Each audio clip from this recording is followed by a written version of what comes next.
साथ संगत जी, प्यार से कहना धन निरंकार जी। आज भी वही संदेश और ये इंसान को, इस मानव को चेतन भक्तों ने हर समय की तरह वही इशारा करते हुए कि जीते जी इस जीवन को संवार लिया जाए, इस सच्चाई को जानकर फिर हर पल इसी में गुजरान किया जाए। और कैसे ये कुछ भी एक, अगर हमारी उस समय में जो भी हम कर रहे हो उस पल में, तो वही बात जैसे लिविंग इन द मोमेंट की बात होती है, तो ये भक्ति भी फिर किसी समय भी जो भी कर रहे हैं वो ही अगर चीज़ में हम ये ध्यान डालते हैं इस निरंकार के एहसास द्वारा, तो वो कार्य भी भक्ति बन जाता है। कैसे एक जो आज भी प्रेरणा में सुना कि ये पहले विषय इस परमात्मा को जानने का है, और जब ये ब्रह्म ज्ञान द्वारा जान लेते हैं, ये विश्वास आ जाता है और ये मान लेते हैं, तो ये एक ही सच, एक ही परमात्मा जिसको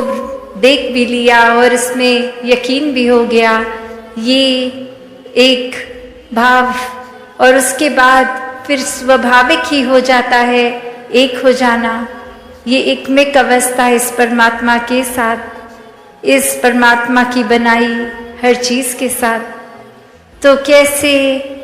एक कहानी भी दासी के ध्यान में आ रही है, जहाँ एक इंसान होता है, वो बहुत ही श्रद्धा से किसी गुरु के पास जाते हैं और वहाँ वो ये बात कहते हैं कि एक बहुत समय से आ तो रहे हैं, आपके प्रवचन भी श्रवण कर रहे हैं, पर ये जीवन नहीं बदल पा रहे। एक जो आप बात करते हैं मध्य मार्ग की कि ये बैलेंस्ड लाइफ वो हो नहीं पा रहा, क्योंकि जब हर दिन के किसी भी कार्य को करते हैं तो ध्यान उसमें चला जाता है, तो ये परमात्मा की सोच ही नहीं आती इस दिल को, इस दिमाग को। और जब परमात्मा के प्रति एक ध्यान लगा लेते हैं तो इस संसार की चीज़ों से ही अपना एक नाता तोड़ने का दिल करता है। फिर दिल करता है कि बस एकांत में ही रहें, कोई हमसे बात ना करे, हम किसी से बात ना कहें, एक अपने सारे कर्तव्यों को भी भूल जाएं, बस यही करते रहें। तो आप तो समझाते हैं कि कैसे ये बैलेंस रखना है कि दुनिया में जीना भी है, समाज परिवार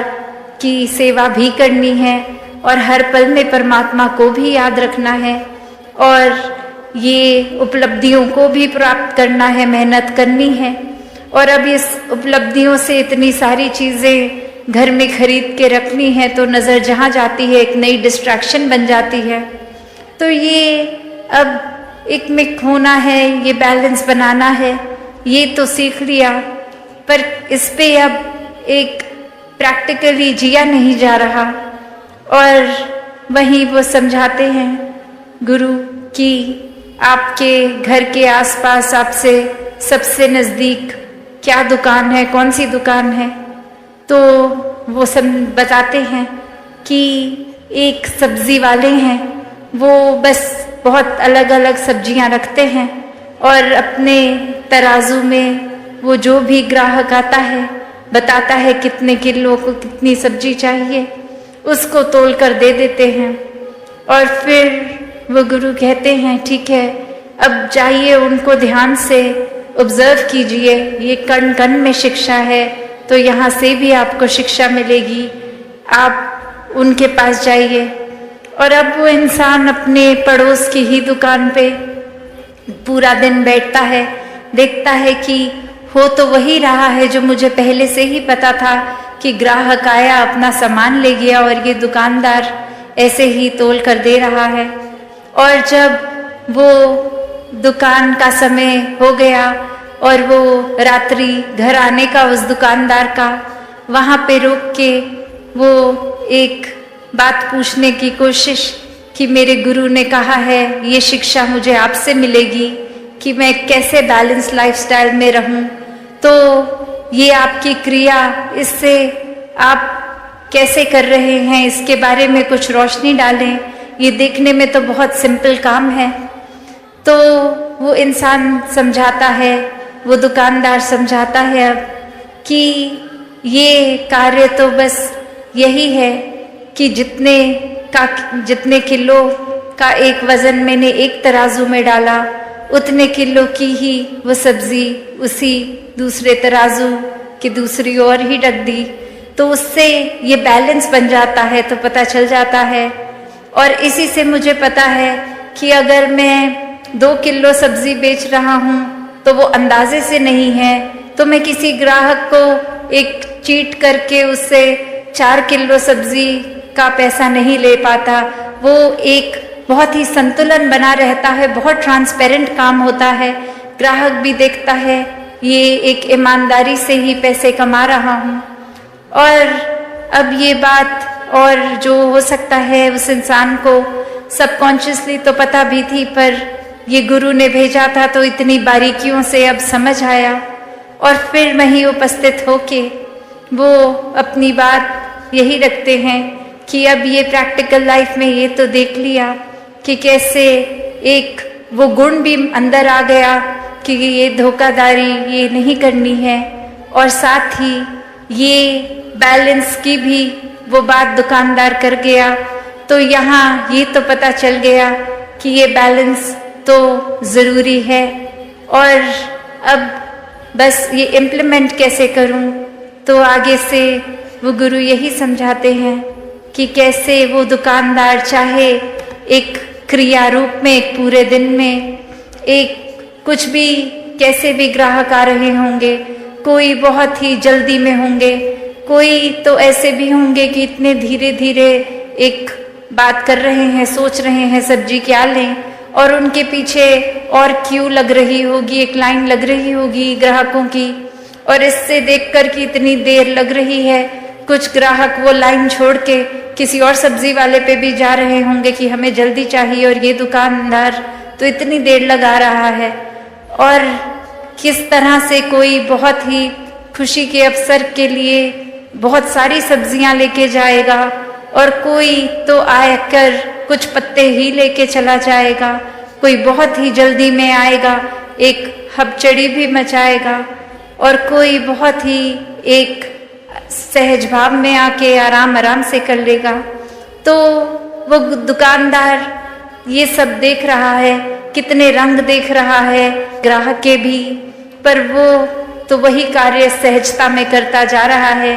कि जिसने अपनी रिक्वायरमेंट बोली उसको उतना उतना तोल कर देकर उससे पैसे ले लिए। तो बात वही कि ये एक अपने स्वभाव को अपने ग्राहक के स्वभाव जैसा पल पल में नहीं बदल रहा, ये बहुत ही स्थिर होने की निशानी। और जो व्यक्ति इस परमात्मा को जीवन में धारण कर लेता है इस ब्रह्म ज्ञान से, तो फिर कोई भी उथल पुथल हो, कोई इरिटेशन नहीं आती, कोई भारी चीज़ या कोई इंसान हमारे साथ कैसा है, उस चीज़ पे हमारा उस तरह से बिहेव करना डिपेंड नहीं करता। कि कोई अगर जल्दी में आया तो दुकानदार ने भी उतनी ही जल्दी से नहीं दिया, उसने अपना पूरा प्रोसेस को फॉलो किया, और देर उसने उतनी ही लगाई जितनी वो किसी और ग्राहक के साथ लगाए।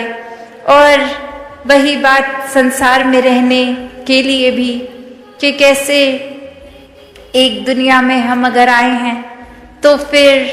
एक ये जहाँ संसार भी है, और ये बचपन से एक स्कूल में भी बच्चे को क्यों डालते हैं, ताकि शिक्षा ले, कुछ सपने बनाए और सपनों को फिर साकार करे, एक अपने पैशन को फॉलो करे, और फिर ये पैशन फॉलो करते करते धन दौलत भी कमाए, और ये फिर उस तरह से कामकाजी होके अपने लिए आरामदायक चीज़ें खरीदें जिससे जीवन थोड़ा सा एक इजी हो जाए। तो ऐसा करना जहाँ जीवन में मुबारक है, बस बात वही आ जाती है कि सिर्फ ध्यान यही करने में है, या ये करते करते पैरेलली हर पल में उतनी प्राथमिकता अपनी स्पिरिचुअल ग्रोथ को भी दे रहे हैं। और यही वो बैलेंस है, ये अपनी मायावी जीवन और ये आध्यात्मिक जीवन का, जहाँ पे वही बात आती है जो अभी मॉडल भी कुछ दिनों पहले इधर प्रदर्शनी में भी देखा कि ये ज्ञान और कर्म रूपी पंख, ये एक पंख अगर हो कि सिर्फ एक कार्य तो कर रहे हैं, एक हम किसी वजह से प्रभु परमात्मा का नाम तो ले रहे हैं, पर परमात्मा वाकई है क्या, ये परमात्मा की प्राप्ति तो नहीं कर रहे हैं। और वहीं दूसरी ओर ये ब्रह्म ज्ञान रूप की पंख की एक चिड़िया का एक पंख जो कर्म और दूसरी चिड़िया का ज्ञान रूपी कर्म, और अब ये ब्रह्म ज्ञान ले भी लिया है जीवन में, पर उसको जीवन में इम्प्लीमेंट प्रैक्टिकली नहीं किया जा रहा। अपने जीवन में सारे अवगुण अभी भी वहीं के वहीं रखे हैं।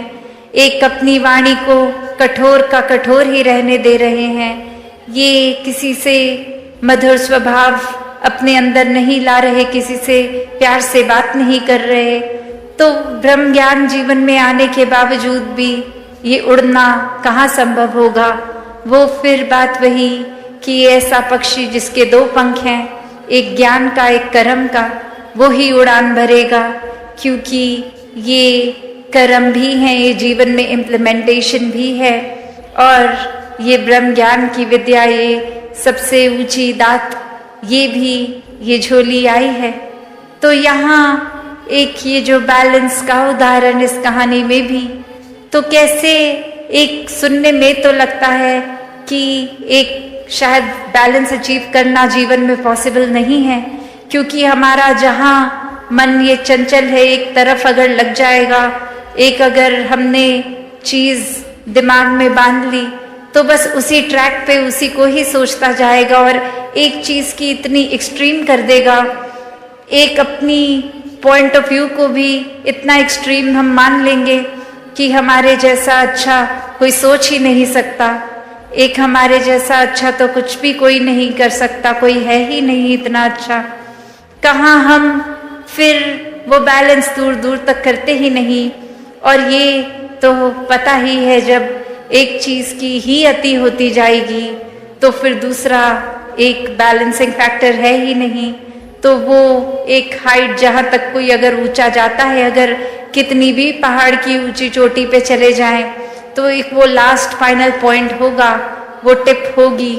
उसके ऊपर तो और वो पहाड़ है ही नहीं। तो फिर अब बस एक नीचे की ओर ही जाना बाकी रह जाएगा। तो बात वही कि ये सेवा, सुमिरन, सत्संग, इस परमात्मा से जोड़कर ये बैलेंस बना कर रखने की बात। और वहीं ये भी एक समझाया गया, आज चाहे सुबह वो सेवा दल रैली के रूप की एक स्किट द्वारा ही एग्जाम्पल उन्होंने सेवा का ही लिया कि कैसे हम अगर सिर्फ सेवा की ही एक्सट्रीम करते जा रहे हैं कि एक सत्संग को प्रायोरिटी नहीं, एक बस ये सोच रहे हैं कि आज हमारी ड्यूटी है तो हम पहुंच जाएंगे सेवा पे, क्योंकि वो एक हमें काम दिया गया है तो वो कार्य निभाना है। और मन की खुराक के लिए ये सत्संग को भी प्रायोरिटी नहीं,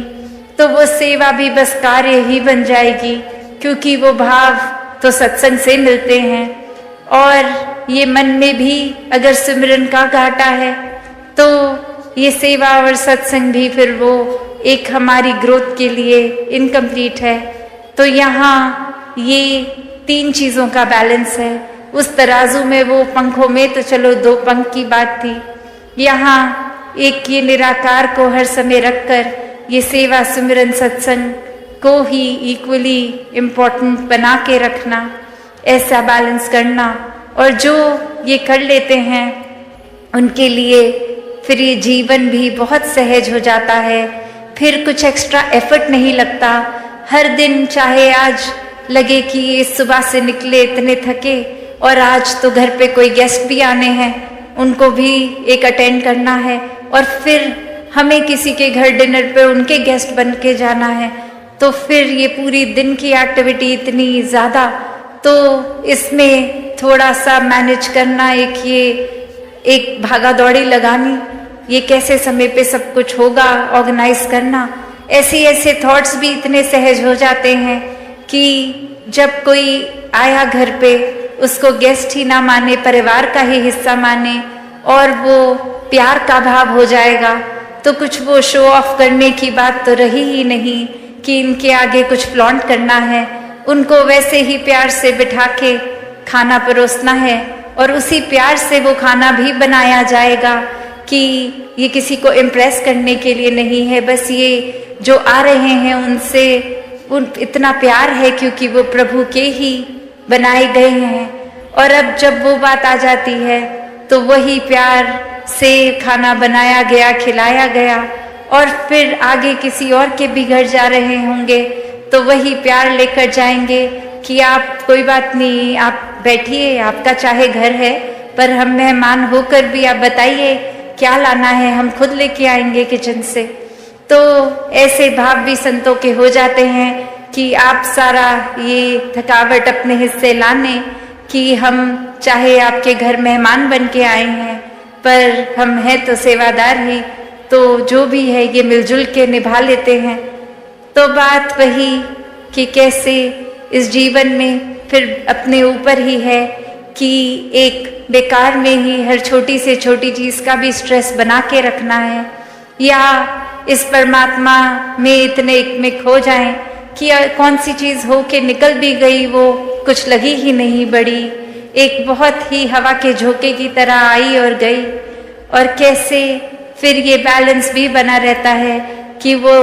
काम भी सारे हो गए, वो प्यार में भक्ति में रहता हुआ मन एक अपने दोस्तों के साथ दोस्ती, समाज के प्रति भी जो कर्तव्य रहे तो कैसे वो भी बहुत बखूबी निभा लिए गए और कुछ एक्स्ट्रा खुद को भी नहीं लगा। एक जैसे एक कोई पूरे दिन अगर कुछ नहीं भी होता करने में तो भी दिल वही महसूस कर रहा था, या फिर कोई दिन जो पूरी तरह से जैम पैक्ड है कि फुर्सत ही नहीं सांस लेने की, उसमें भी ये दिल दिमाग उतने ही रिलैक्स्ड। तो बात वही कि जो वाकई ही इस परमात्मा के आश्रय रह लेते हैं वो हर पल को इतना हल्का फुल्का बना लेते हैं कि ये पता ही है कि कैसे ये परमात्मा जो कर रहा है इसी के ही एक शुक्राने भाव में रहें तो बहुत ही, चाहे उस समय हमें लगेगा कुछ ठीक है नहीं है पर ये है, चाहे हमारी नज़र नहीं देख पा रही पर ये ठीक ही है, तो वो कोई हिसाब किताब हमारे आंकड़े लगाने का तो काम नहीं, ये बस परमात्मा की एग्जिस्टेंस देखकर विश्वास की बात है। और जो वाक्य ही हर पल का एक अपनी कन्वीनियंस से कि कुछ जीवन में अच्छा हुआ है तो विश्वास करेंगे और नहीं है तो विश्वास नहीं करेंगे। जब ऐसी कन्वीनियंस से ही परमात्मा को जीवन में जगह दी तो फिर तो कोई लाभ नहीं है, फिर तो वो कोई भी और चीज़ के साथ संसारिक कर सकते हैं।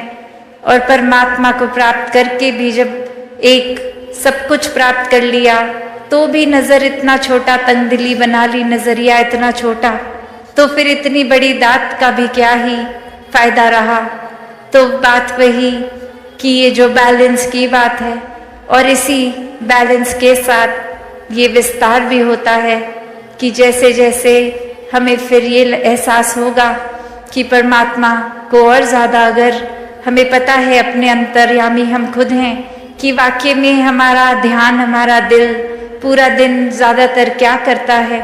तो खुद को ही देखकर अपने अंदर वो चेंजेस लाने कि और ज़्यादा कैसे स्पिरिचुअली इंक्लाइन हो सकें, वो उस तरफ अपना विस्तार करें। और कैसे हम अगर कोई कमी कर रहे हैं कि किस तरह एक संसार के लिए कुछ ऐसा अच्छा नहीं कर पा रहे, अपने लिए कुछ ऐसा अच्छा नहीं कर पा रहे, तो वहाँ पे भी एक विस्तार किया जाए, क्योंकि ये श्वास तो उतने ही हैं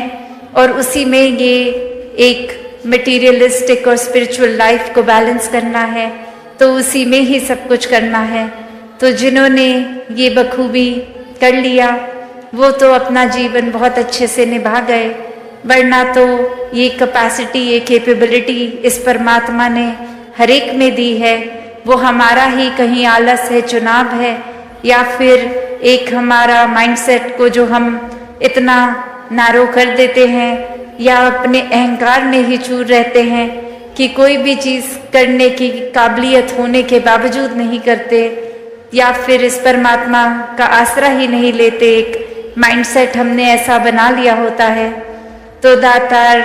जहाँ हर किसी को अपने दर्शन इस ब्रह्म ज्ञान द्वारा कराता है, तो अगर हमने ही यहाँ जैसे अभी प्रवचनों में भी सुना कि अगर आँख हमारी बंद है तो हम वो देख ही नहीं पाएंगे जो है, तो बात वही कि ये जीते जी अपने जीवन को भक्तों ने जहाँ खुद भी संवारा है, वहाँ हर एक को संवारने की प्रेरणा दी है। और वो किस तरह संवारा जाए वो भी बताया है कि सिर्फ एक ही तरीका है, परमात्मा से जुड़कर, उसको हर समय देखकर, एक जीवन में सच को स्थापित करके ही ये एक मार्ग वाकई ही एक सच्चाई का मार्ग जो है, इस पे चल पाएंगे, हर एक के बन जाएंगे, हर एक को अपना बना लेंगे। सात संगत जी, धन निरंकार जी। सात संगत जी, प्यार से कहना धन निरंकार जी। सात संगत जी, परमात्मा से दोस्ती, परमात्मा से संबंध। सात संगत जी, आशा प्रवान करें और ध्यान से सुने। चलिए जानते हैं इस विचार के माध्यम से। सात संगत जी, एक बार एक पंडित जी ने एक दुकानदार के पास 50,000 रुपये रख दिए। पंडित जी ने सोचा कि जब मेरी बेटी की शादी होगी तब मैं यह पैसे उसे दुकानदार से वापस ले लूंगा। और फिर कुछ साल के बाद जब पंडित जी की बेटी की शादी हो गई तो सात संगत जी, पंडित जी इस दुकानदार के पास गए और उनसे अपने द्वारा उसके पास रखे गए उन पैसों को वापस देने के लिए कहा। लेकिन सात संगत जी, उस दुकानदार ने उन पैसों को देने से इनकार कर दिया और उसने उस पंडित से कहा कि आपने कब मुझे पैसे दिए थे, बताइए। क्या मैंने आपको कुछ लिख कर दिया था जिससे यह पता लग जाए कि आपने मुझे पैसे दिए हैं? सात संगत जी, फिर पंडित जी ने उस दुकानदार को इस तरह की हरकत से परेशान हो गए और बड़ी चिंता में डूब गए, क्योंकि पंडित जी को तो अपनी बेटी की शादी करनी थी और उनके पास इसके अलावा और पैसे भी नहीं थे जिससे वो अपनी बेटी की शादी करवा पाते। सात संगत जी, फिर कुछ दिनों के बाद पंडित जी को याद आया कि क्यों ना राजा से ही इस बारे में शिकायत की जाए ताकि वही कोई फैसला कर दे और मुझे मेरे पैसे मेरी बेटी की शादी के लिए वापस मिल जाए। बस यही सोचकर वो पंडित जी राजा के पास पहुंच गए। सात संगत जी, राजा को अपनी सारी कहानी बताई, किस प्रकार उस दुकानदार ने उसके पैसे रखकर अब उन्हीं के पैसे वापस करने से इनकार कर रहा है। तो सात संगत जी, राजा ने उस पंडित की सारी बातें सुनी और उसने कहा कि कल जब हमारी शाही सवारी निकलेगी तो इस समय बस तुम उस दुकानदार की दुकान के पास ही खड़े रहना, बाकी तुम सब मुझ पर छोड़ दो। और अगले ही दिन सात संगत जी, जब राजा की सवारी निकली और सभी लोगों ने राजा को फूल माला पहनाई और किसी ने राजा की आरती उतारी, तो उस समय पंडित जी भी इस दुकान के पास ही खड़े हुए थे। और जैसे ही राजा ने उस पंडित जी को देखा तो राजा ने उन्हें प्रणाम किया और कहा कि गुरुजी, आप यहाँ कैसे? आप तो हमारे गुरु है, आइए आप इस बग्गी में बैठ जाइए। सात संगत जी, और पंडित जी राजा की बग्गी में बैठ गए। वह दुकानदार भी यह सब देख रहा था, उसने भी राजा की आरती उतारी और राजा की सवारी आगे बढ़ गई। सात संगत जी, थोड़ी दूर चलने के बाद राजा ने पंडित को बग्गी से उतार दिया और कहा कि पंडित जी, हमने तो अपना काम कर दिया, अब आगे आपका भाग्य। उधर वह दुकानदार यह सब देखकर हैरान कि पंडित जी तो राजा से बहुत अच्छी सांठ-गांठ है। और सात संगत जी, वो कहानी राजा से मेरे बड़े भाई में कुछ गलत बोलकर मुझे किसी मुसीबत में ना डाल दे। तो ये सोचकर उस दुकानदार ने तत्काल अपने मुनीम को बुलाया और उसे पंडित जी को ढूंढ कर लाने के लिए कहा। वो पंडित जी एक पेड़ के नीचे बैठकर कुछ विचार कर रहे थे साथ संगत जी। तभी वो मुनीम उनके पास आया और बड़े ही आदर के साथ उन्हें अपने साथ दुकान पर ले आया। और वो पंडित जी जैसे ही दुकान पर आए तो दुकानदार ने उनके आते ही उन्हें प्रणाम किया और कहने लगा कि पंडित जी, मैंने काफी मेहनत की और पुराने खातों को देखा तो पाया कि खाते में आपके 50,000 जमा है और पिछले 10 सालों में ब्याज के 5 लाख हो गए हैं। और पंडित जी, आपकी बेटी भी मेरी बेटी जैसी है, इसलिए 1 लाख आप मेरी तरफ से भी ले जाइए और उसे भी बेटी की शादी में लगा दीजिए। तो महापुरुषों, इस प्रकार इस दुकानदार ने पंडित जी को पूरे 6 लाख और 50,000 देकर बड़े ही प्रेम के साथ विदा कर दिया। तो महापुरुषों, दास आपको इस कहानी को बताने का अभिप्राय बस इतना ही है कि मंत्र एक राजा के साथ संबंध होने भर से हमारी विपदा दूर हो जाती। तो महापुरुषों, जरा सोचिए कि अगर हम इस दुनिया के ही राजा यानी कि परमात्मा से अपना संबंध जोड़ ले तो हमें कोई भी समस्या, कठिन या फिर हमारे साथ किसी तरह का कोई भी दुख उत्पन्न नहीं होगा। तो महापुरुषों, अंत में दास बस इतना ही कहेगा कि हमारे सद्गुरु ने तो हमारा नाता पहले ही इस परम सत्ता निरंकार प्रभु परमात्मा के साथ जोड़कर हमारे लोक तो सुखी कर ही दिया, बल्कि साथ ही हमारा परलोक भी सुहला कर दिया साथ संगत जी। तो इसलिए महापुरुषों, इस सतगुरु का जितना भी शुक्रिया अदा करे उतना ही कम है। तो महापुरुष अंत में दास ज्यादा ना कहते हुए अपने भी शब्दों से आपसे इजाजत चाहता है, बड़े प्यार से ही कहना, धन निरंकार जी। साथ संगत जी, आशा करता हूँ दास के द्वारा कहे विचार आप सभी संतों को अच्छे जरूर लगे होंगे। अगर अच्छे लगे हो तो वीडियो को लाइक करें, शेयर करें, कमेंट बॉक्स में धन निरंकार जी लिखकर अपने विचार साझा जरूर करें और दास के चैनल को भी सब्सक्राइब जरूर करें। और दास को आशीर्वाद दे हर रोज दास आप जी के चरणों में ऐसे ही सुंदर सुंदर प्रेरणादायक कहानी विचार लेकर आता रहे। साथ संगत जी, बड़े प्यार के साथ कहना, धन निरंकार जी। साथ संगत जी, एक छोटी सी अरदास और दास की आप जी के चरणों में। अगर इन विचारों ने आपके दिल को छुआ, अगर आपको इन विचारों से आत्मिक शांति का एक कण भी महसूस हुआ,